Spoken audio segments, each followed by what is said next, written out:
a sudden, he kind of started to look like he really didn't feel well. And then Edward began complaining about being very hungry. Now, I would assume there was food there at the party, but maybe there wasn't. The mood had clearly shifted for both Edward and Stephania, and they ended up leaving the party. Everyone who observed them that evening says that they do not believe Edward or Stephania were drunk and that they were perfectly fine, besides Edward not feeling well. At 9:30 that night, the parking garage attendant on duty at the Sheraton Hotel saw Edward and Stephania walking towards their car. Edward and Stephania drove a 1969 Oldsmobile, and it appeared to the parking attendant that Edward was possibly inebriated, as he was staggering and having trouble getting in his car. So the parking attendant asked Edward if he was okay or if he needed some help getting home. Edward brushed the parking attendant off, however, and said that he was perfectly fine to drive that evening and claimed that he had not been drinking too much at the party. The parking attendant went back to his duties, and he observed Edward and Stephania driving off in their car. When Edward got to the exit door, he showed again that he was unfit to drive in that moment. Somehow Edward hit the side of the garage there. It was like the exit door. He basically side swiped the exit door, and he hit the door so hard and at such an angle that Edward even had to back up and kind of align his car to get out. So during that time, after Edward had kind of backed up, the parking attendant, who obviously saw all of this, ran over to check if everyone was okay, and he noted that he saw Stephania crying in the front seat. The parking attendant was basically just checking, asking if everyone was okay, and Edward just ignored him, and he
this was very unlike both of them. They were both very prompt and organized and would always alert others if they were unable to go into work that day. So their co-workers became very concerned and alerted the authorities. The police showed up to the Andrews' residence, and there a neighbor with a key let them inside. The police noted that nothing seemed amiss in the house, and that really the only odd thing was newspapers in mail had been piled up for the past several days out front, which was very strange for them. If ever the Andrews were leaving town, they would always alert a neighbor to take care of this for them. Both Edward and Stephania's families were alerted to their disappearance, and everyone was concerned. When the parking attendant told the police what he observed on the Friday night when the Andrewses had been last seen, both families at first thought the parking attendant had the wrong couple. They did not believe that this was Edward and Stephania, simply for the fact that Edward and Stephania never ever drank in excess, and Edward had really never been drunk according to his friends and family.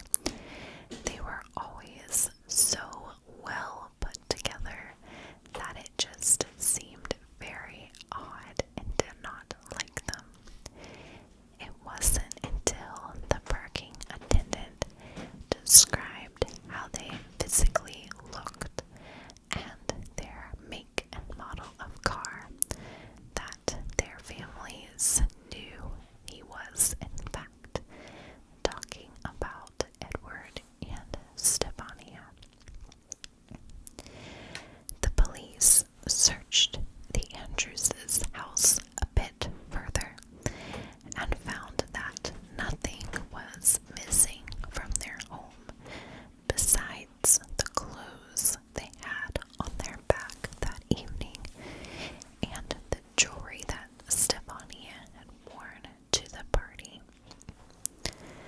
The police also looked into the Andrews' bank accounts and found that after they had been seen last, no one had touched their bank account, their credit cards, or their stocks.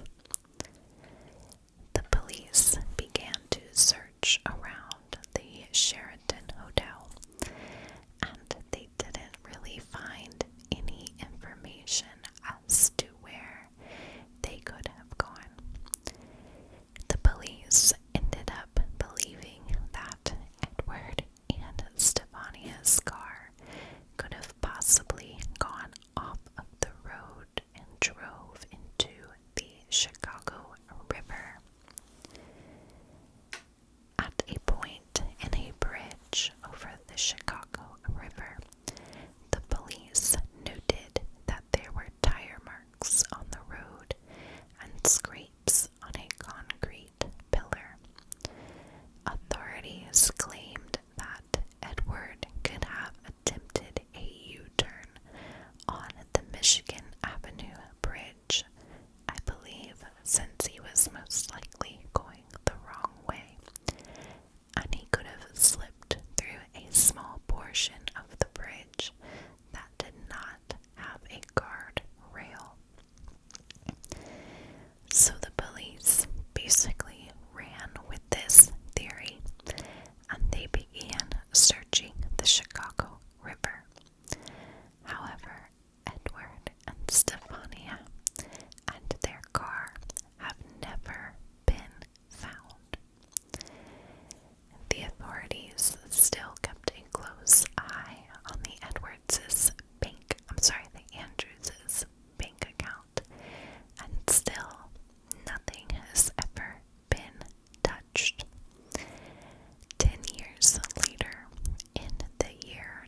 Chicago River was done and 12 cars were found. However, none of these cars belonged to Edward or Stephania. Years later, in 1994, an informant told the police that Edward and Stephania had been killed by a group of men and that their car and remains had been dumped in a pond in Green Oaks, Illinois. Green Oaks is only about 45 minutes north of Chicago and just north of Arlington Heights, where Edward and Stephania lived. This pond, however, was also searched, and no car or bodies have ever been found. Edward and Stephania's disappearance has never been solved.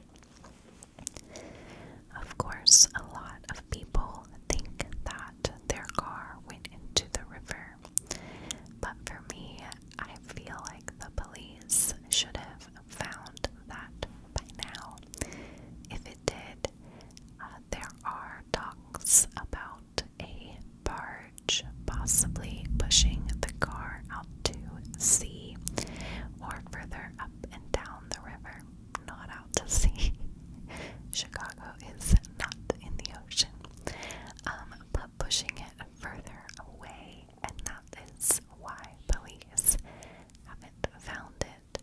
However, I don't know, that would have to be like perfect timing for that to happen. Others believe that the Andrewses ran away. I don't necessarily